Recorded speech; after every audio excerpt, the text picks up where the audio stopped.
తిరుమలలో భక్తుల రద్దీ కొనసాగుతుంది. భక్తులకు ఏర్పాటు చేసే అన్నప్రసాద మెనూలో టీటీడీ కీలక నిర్ణయం తీసుకుంది. ప్రస్తుతం అందిస్తున్న భోజనంతో పాటు మసాలా వడ అందించనుంది.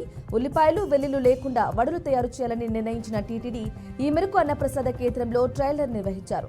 దాదాపు 5,000 మంది భక్తులకు వడ్డించేలా ఫిబ్రవరి 4వ తేదీన రథసప్తమి సందర్భంగా పూర్తి స్థాయిలో భక్తులందరికీ మసాలా వడలు వడ్డించేలా చర్యలు చేపడుతున్నట్లు అధికారులు తెలిపారు. ఏపీలో భారీ సంఖ్యలో ఐఏఎస్, ఐపీఎస్ అధికారులు బదిలీ జరిగాయి. రాష్ట్ర వ్యాప్తంగా 25 మందికి పోస్టింగ్లు, బదిలీలు, 27 మంది ఐపీఎస్లను బదిలీ చేస్తూ ఏపీ ప్రభుత్వ ప్రధాన కార్యదర్శి విజయానంద్ ఉత్తర్వులు జారీ చేశారు. రాజీవ్ కుమార్ మీనాను AP police recruitment board chairman గా, శాంతి భద్రతల అదనపు డీజీగా ఎన్ మధుసూదన్ రెడ్డి నియమితులయ్యారు. హౌసింగ్ శాఖ ప్రత్యేక ప్రధాన కార్యదర్శిగా నియమితులైన అజయ్ జైన్ కు పర్యాటక శాఖ ప్రత్యేక ప్రధాన కార్యదర్శిగా అదనపు బాధ్యతలు అప్పగించారు. సిఆర్డీఏ కమిషనర్గా కన్నబాబును నియమితులయ్యారు. బీహార్ రాజధాని పాట్నాలో జరిగే 85వ all India presiding officers conference కు తెలంగాణ శాసన సభాపతి గడ్డం ప్రసాద్ కుమార్ తో పాటు శాసన మండలి చైర్మన్ గుత్తా సుఖేందర్, ఇతర అధికారులు, ఏపీ నుంచి శాసనసభ సభాపతి చింతకాయల అయ్యన్న పాత్రుడితో పాటు ఉపసభాపతి రఘురామకృష్ణరాజు హాజరు కానున్నారు.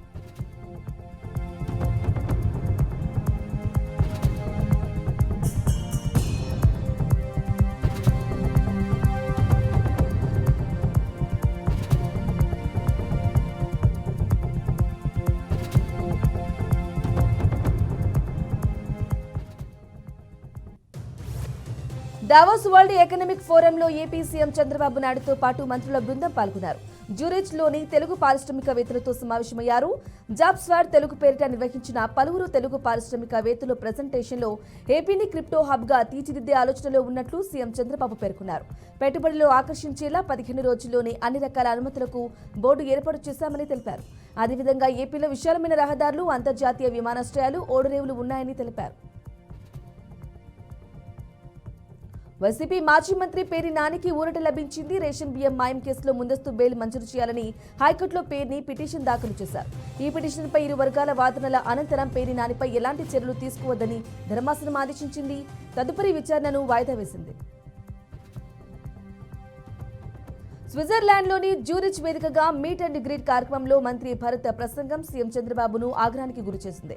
భవిష్యత్తులో ఏపీ ముఖ్యమంత్రి నారా లోకేష్ గారే అంటూ భరత్ ప్రసంగించారు. మంత్రి భరత్ పై మండిపడ్డ సీఎం వ్యక్తిగత అభిప్రాయాలు ఇలాంటి వేదికలపై మాట్లాడొద్దని హెచ్చరించారు. మనం వచ్చిన పనేమిటి, మీరు మాట్లాడుతున్నది ఏమిటని మందలించారు. భవిష్యత్తులో ఇలాంటి వ్యాఖ్యలు మరోసారి చేయొద్దని సీఎం చంద్రబాబు స్పష్టం చేశారు. ఏపీలో గ్రామ వార్డు సచివాలయ ప్రక్షాళనకు, ఉద్యోగుల హేతు భద్రీకరణకు ప్రభుత్వం చురుగ్గా పావులు కదుపుతోంది. ఇప్పటికే కేబినెట్లో ఈ మేరకు ప్రభుత్వం ఈ నిర్ణయానికి ఆమోద ముద్ర వేసింది కూడా. అదే సమయంలో పంచాయతీరాజ్ శాఖ మంత్రిగా ఉన్న డిప్యూటీ సీఎం పవన్ కళ్యాణ్ మరో కీలక నిర్ణయం తీసుకున్నారు. జరిగిన పంచాయతీరాజ్ శాఖ సమీక్షలో అధికారులకు కీలక ఆదేశాలు ఇచ్చారు.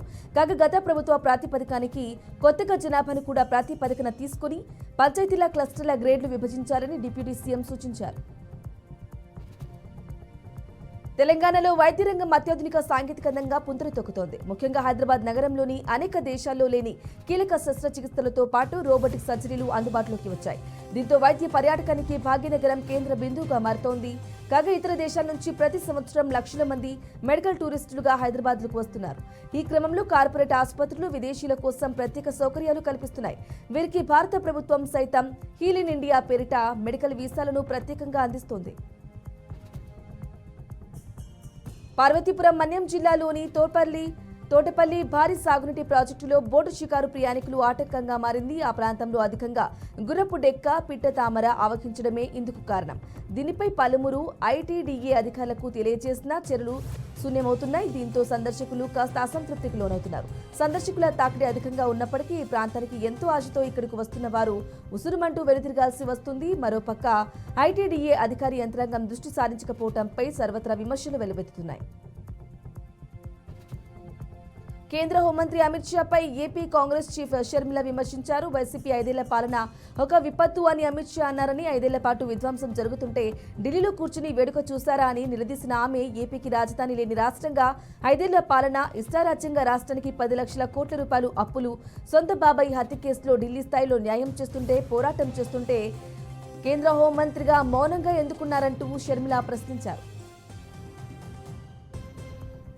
సీఎం చంద్రబాబు ఏపీని అభివృద్ధి బాట పట్టిస్తున్నారని కేంద్ర మంత్రి రామ్మోహన్ నాయుడు అన్నారు. జ్యూరిచ్లో పారిశ్రామికవేత్తల వేదికగా తెలుగు వాళ్ళు సాధించలేనిది ఏమీ లేదన్నారు. ప్రపంచంలో ఎక్కడికి వెళ్లినా తెలుగు వాళ్ళు కనిపిస్తారని, తెలుగు వాళ్ళు ఏ దేశంలోనైనా ఎక్కడైనా రాణించగలరని రామ్మోహన్ అన్నారు.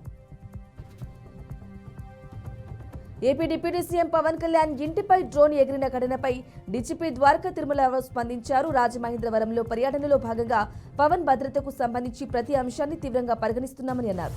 మన్యంలో పవన్ పర్యటనలో నకిలీ ఐపీఎస్ అధికారి పట్టుబడిన ఘటనలో పోలీసు శాఖ వైఫల్యం లేదన్న డీజీపీ డ్రోన్ అంశంపై ఇంకా స్పష్టత రావాల్సి ఉందని తెలిపారు.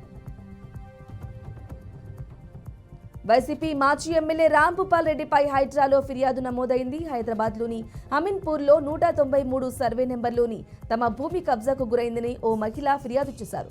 అధికారాన్ని అడ్డుపట్టుకొని రాంభూపాల్ రెడ్డి దౌర్జన్యాలు చేశారన్నారని, అందుకు సంబంధించిన అన్ని ఆధారాలు హైడ్రాకు సమర్పిస్తున్నట్లు ఆమె తెలిపారు. తన ఫిర్యాదుపై హైడ్రా కమిషనర్ స్పందించి చర్యలు తీసుకుంటామని హామీ ఇచ్చారని అన్నారు. జేఈ మెయిన్స్ 2025 సెషన్ 1 పరీక్షకు రంగం సిద్ధమైంది. జనవరి 22 నుంచి 30 వరకు వివిధ తేదీల్లో జరగనున్న ఈ పరీక్షలకు దేశవ్యాప్తంగా లక్షల మంది విద్యార్థులు హాజరు కానున్నారు. వీటిని విజయవంతంగా నిర్వహించేందుకు ఎన్టీఏ అధికారులు అన్ని ఏర్పాట్లు పూర్తి చేశారు. విద్యార్థులు తమ అడ్మిట్ కార్డును అధికారిక వెబ్సైట్ నుంచి డౌన్లోడ్ చేసుకోవాలని, కార్డు లేకుంటే పరీక్షా కేంద్రంలోకి అనుమతించరని విద్యార్థులకు ఎన్టీఏ సూచించింది. ఏపీలో పేదలకు ఇంటి స్థలాల పంపిణీకి కూటమి ప్రభుత్వం సిద్ధమవుతుంది. ఎన్నికల్లో ఇచ్చిన హామీ అమలు దిశగా కసరత్తు చేస్తుంది. వచ్చే ఉగాది నుంచి పట్టాలు లబ్ధిదారులకు ఇవ్వాలని సూత్రప్రాయంగా నిర్ణయించింది. గ్రామాల్లో 3 సెంట్లు, పట్టణాల్లో 2 సెంట్ల చొప్పున మంజూరుకు సీఎం చంద్రబాబు ఆమోదం తెలిపారు. అదే సమయంలో పట్టణాల్లో ప్రభుత్వ భూములు ఆక్రమించుకుని ఇళ్లు నిర్మించుకున్న పేదలకు ప్రస్తుతం 100 చదరపు గజాల వరకు ఉచితంగా క్రమబద్ధీకరిస్తూ ఉండగా దాన్ని 150 గజాలకు పెంచాలని తాజాగా నిర్ణయించారు. లోకేష్ భవిష్యత్తులో సీఎం అవుతారనే వ్యాఖ్యలపై వైసీపీ మాజీ మంత్రి అంబటి రాంబాబు సెటర్ వేశారు. ట్విట్టర్ వేదికగా దావోస్ వెళ్లి ఏం సాధిస్తారో కానీ లోకేష్ ముఖ్యమంత్రి కావాలని వెల్లడించారు. గవర్నర్ ప్రతిభా పురస్కారాలు 2024 అవార్డులను తెలంగాణ గవర్నర్ కార్యాలయం ప్రకటించింది. ఈ అవార్డులకు ఎంపికైన 8 మంది జాబితాను వెల్లడించింది. వివిధ రంగాల్లో సేవలందించిన వ్యక్తులు, సంస్థలకు ఈ అవార్డులను ప్రదానం చేస్తారు. వీరికి ఈ నెల 26న తెలంగాణ గవర్నర్ జిష్ణుదేవ్ వర్మ అవార్డులను అందించనున్నారు. గణతంత్ర దినోత్సవం సందర్భంగా 4 రంగాలకు చెందిన వారికి ఏటా పురస్కారాలు ఇవ్వాలని గవర్నర్ నిర్ణయించారు. గత 10 ఏళ్ల బీఆర్ఎస్ పాలనలో ఒక్క రేషన్ కార్డును కూడా ఇవ్వలేదని మంత్రి దామోదర రాజనరసింహ అన్నారు. రాయకోడిలోని భద్రకాళి సమేత వీరభద్రస్వామి ఆలయ కమిటీ ప్రమాణ స్వీకారానికి ముఖ్య అతిథిగా హాజరైన మంత్రి, కాంగ్రెస్ ప్రభుత్వం ప్రజా సంక్షేమ పథకాలు అమలు చేస్తూ రాష్ట్రాన్ని అన్ని రంగాలు అభివృద్ధి వైపు తీసుకెళ్తోందన్నారు. ఈ నెల 26వ తేదీ నుంచి రైతులందరికీ రైతు భరోసా పథకం ద్వారా ఎకరానికి 12,000 రూపాయలను రైతుల ఖాతాల్లో జమ చేస్తామన్నారు. హైడ్రా ప్రజావానికి ఫిర్యాదులు వెల్లువెత్తుతున్నాయి. ఫిర్యాదులను నేరుగా స్వీకరించిన హైడ్రా కమిషనర్ రంగనాథ్ క్షేత్రస్థాయిలో విచారణ చేపడతామని హామీ ఇచ్చారు. చెరువులు, పార్కులు, ప్రభుత్వ స్థలాలు కబ్జాపై ఎక్కువగా ఫిర్యాదులు వచ్చినట్లు కమిషనర్ తెలిపారు. అమీన్పూర్ చుట్టూ అనేక ఫిర్యాదులు వస్తున్న క్రమంలో పూర్తి స్థాయి సర్వే చేస్తామని తెలిపారు. కొత్త రేషన్ కార్డుల అప్లికేషన్లో ఎలాంటి గందరగోళం లేదని మంత్రి ఉత్తమ్ కుమార్ స్పష్టం చేశారు. అర్హులందరికీ రేషన్ కార్డులు అందిస్తామని, రేషన్ కార్డులపై ప్రతిపక్షాలు దుష్ప్రచారం చేస్తున్నాయని మంత్రి మండిపడ్డారు. జనవరి 26 గణతంత్ర దినోత్సవం సందర్భంగా కొత్త రేషన్ కార్డులు ఇస్తున్నామని తెలిపారు. రాష్ట్ర వ్యాప్తంగా మొత్తం 40 లక్షలకు పైగా కొత్త రేషన్ కార్డులు ఇవ్వనున్నామని వెల్లడించారు. తెలంగాణలో తాజా రాజకీయ పరిణామాలపై కాంగ్రెస్ సీనియర్ నేత జగ్గారెడ్డి సంచలన వ్యాఖ్యలు చేశారు. సంగారెడ్డిలోని ఇష్టాగోష్ఠి వేదికగా నియోజకవర్గంలో తన ఓటమికి మాజీ మంత్రి హరీష్ రావు కారణమని తెలిపారు. హరీష్ రావు తనపై రాజకీయ వ్యూహం పన్ని విజయావకాశాలను దెబ్బతీశారని జగ్గారెడ్డి ఆరోపించారు. కక్ష సాధింపు రాజకీయాలకు తానెప్పుడు వ్యతిరేకమని అన్నారు.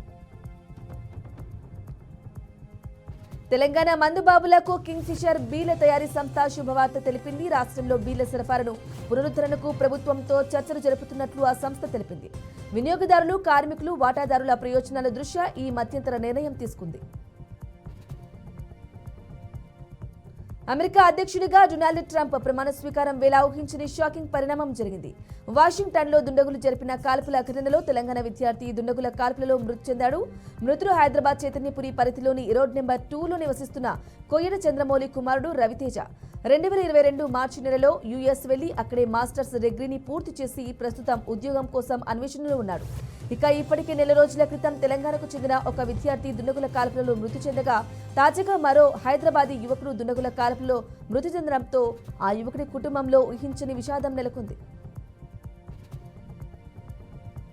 పసుపు బోర్డుపై బీఆర్ఎస్ ఎమ్మెల్సీ కవిత వ్యాఖ్యల పట్ల బీజేపీ ఎంపీ రఘునందన్ రావు స్పందించారు.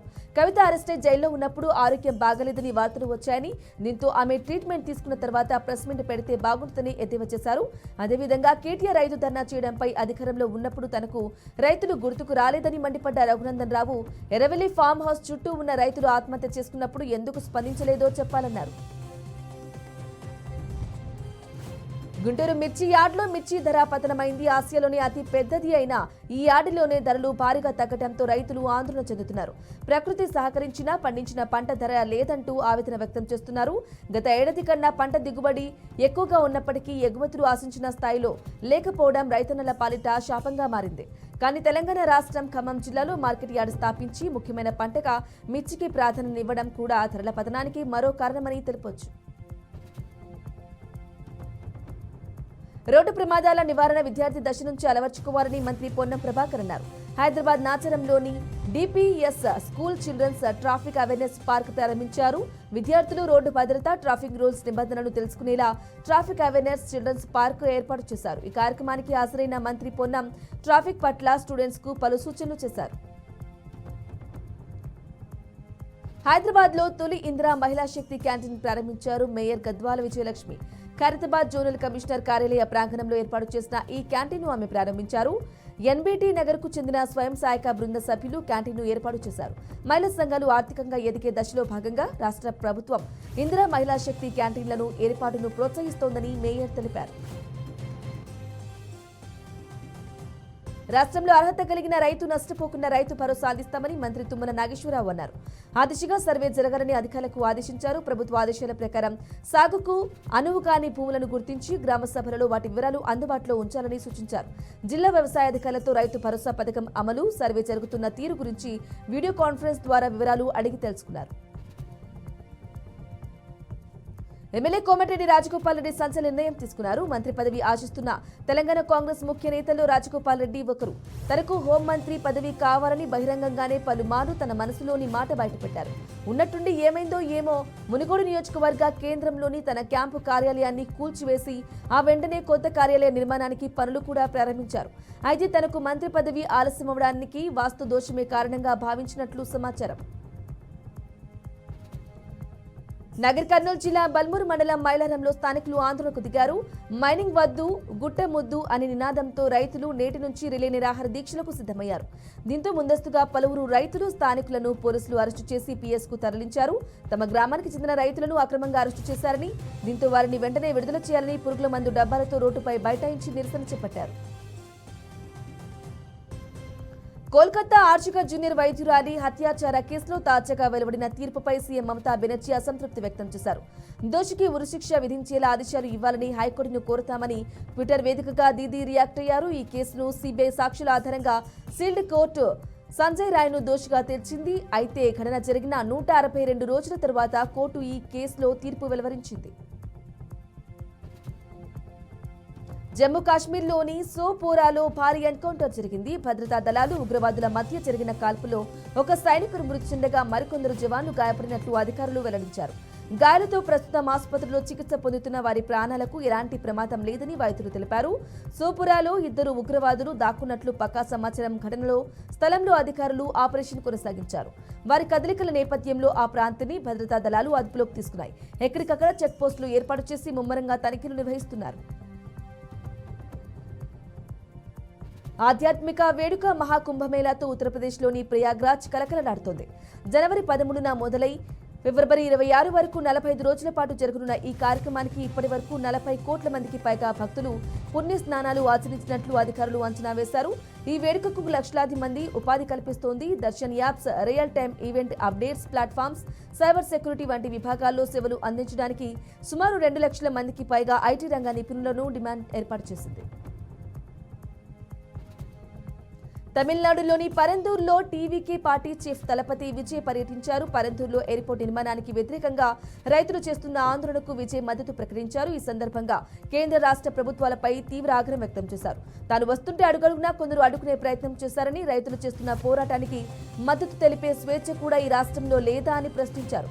పచ్చని పంట పొలాలు ధ్వంసం చూస్తూ ఊరుకోనేది లేదని, రైతుల ఉద్యమానికి తాను అండగా ఉంటానని విజయ్ హామీ ఇచ్చారు. అమెరికా అధ్యక్షుడిగా ట్రంప్ ప్రమాణ స్వీకారానికి విచ్చేసిన అతిథులకు ఒక గ్రాండ్ డిన్నర్ ఏర్పాటు చేశారు. డిన్నర్ కు రిలయన్స్ సంస్థ అధినేత ముఖేష్ అంబానీ కుటుంబ సమేతంగా హాజరయ్యారు. ఈ వేడుకలో అంబానీ భార్య నీతా అంబానీ విభిన్నమైన డ్రెస్సింగ్ స్టైల్తో ప్రతి ఒక్కరి చూపులను కట్టిపడేసేలా ఓ అద్భుతమైన చీరను ధరించి అందరినీ ఆకట్టుకున్నారు. నలుపు రంగులోని కాంచీపురం నేతలతో ఉన్న చీర ఆమె మెరిసిపోయారు. దీంతో యుఎస్ లో అందరి దృష్టి ఆమెపై ప్రత్యేకంగా ఆకర్షించారు. నిన్నటి దాకా స్వామియే శరణమయ్యప్ప అంటూ మారుమోగాయి శబరిమల గిరులు ఇక ముగిశాయి. కేరళలోని శబరిమల అయ్యప్ప ఆలయంలో మండల పూజ కోసం, మకర విలక్కు మహోత్సవం కోసం భారీగా తరలివచ్చిన భక్తులు స్వామికి పూజలు చేశారు. జనవరి 14వ తేదీన మకర జ్యోతి దర్శనం చేసుకున్న భక్తుల శరణు ఘోషలతో ఆ ప్రాంతం మారుమోగిపోయింది. లక్షలాదిగా వచ్చిన జనాలు శబరిమలలో మకర జ్యోతిని దర్శించుకుని తరించారు. ఈ సీజన్లో 53 లక్షలకు పైగా భక్తులు అయ్యప్ప స్వామి వారిని దర్శించుకుంటున్నట్లు ట్రావెన్కోర్ దేవస్థానం బోర్డు తెలిపింది. ఢిల్లీ అసెంబ్లీ ఎన్నికలకు 3 ప్రధాన పార్టీలు హోరాహోరీగా తలపడనున్నాయి. ఎన్నికల సమీకరణలు వేగంగా మారుతున్నాయి. త్రిముఖ పోటీలో 3 ప్రధాన పార్టీలు గెలుపును ప్రతిష్టాత్మకంగా తీసుకున్నాయి. ఓటర్లను ఆకట్టుకునేందుకు భారీగా ఎన్నికల హామీలు గుప్పిస్తున్నారు. కాగా గెలుపుపై ధీమా వ్యక్తం చేస్తున్న లోపల మాత్రం ఓటరు నాడి పార్టీలకు అంతుచిక్కటం లేదు. మహిళా ఓటింగ్ ఈసారి కీలకంగా మారుతూ ఉండటంతో ఇదే సమయంలో గెలుపుపైన కొత్త అంచనాలు తెరమీదకి వచ్చాయి.